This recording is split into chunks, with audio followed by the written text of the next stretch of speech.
You know, another case filed. Ito nga ang ginagawa na itong si Pyra Lucas, no?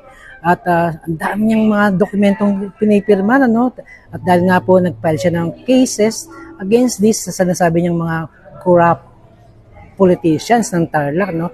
But ang nakapagtataka lang naman dito kay Pyra ay sa totoo lang po, sa kanyang background, ay hindi naman nagtutugma sa kanyang ipinapakita o gusto niyang i-project sa taong bayan na siya ay against sa mga corrupt ng politician. Pero siya mismo ay corrupt na tao. Imagine po ninyo, may mga kabayan po tayong humingi sa inyo ng tulong, pero ito kanyang piniresyuhan. At yung kanyang piniresyo ay ibinigay naman itong mga kababayan natin na humingi ng tulong sa kanya para sa isang mga problemang kanilang idinudulog sa kanya. Pero ang nangyari, hindi na nga niya na ibigay yung tulong, pero hindi rin niya ibinalik yung perang nakuha niya sa mga taong kanyang piniresyuhan. So, sa ganyang paraan po ay masabi ba natin anti-corruption siya o siya mismo sa sarili niya, no, hindi nagtutugma yung sinasabi niya sa kanyang ginagawa, no?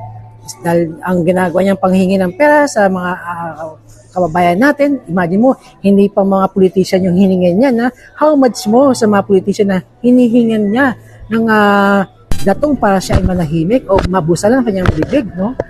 Magkanong ilang daang million siguro ang hinihingi niya. So pag hindi siya napagbigyan sa kanyang hinihingi, tatakotin niya na ididemanda niya o kakasuhan niya.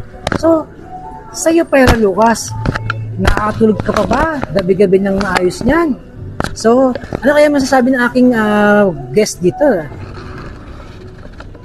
Pyra Lucas, tama na yan. Tigilan mo yan. Masama yan. Ha? Pyra Lucas, tigilan mo na yan. Yun, no? Tigilan mo na raw. Sabi ng ating kaibigan si Guillermina Barrido, no? Tigilan mo na nga naman niya kasi sabi mo anti-corruption ka tapos ikaw corrupt.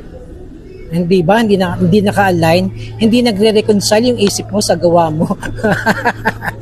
So, sa'yo Pyra Lucas, tigil-tigil mo na pagiging hipokrita mo. Kasi hindi naman niya nakikita ng tao sa'yo, no? Dahil nakita nila na ikaw ay ipabitag mo kay Ben Tulfo. So, yung mga ginagawa mo, nababaliwala yan. Sayang din lang effort mo, no?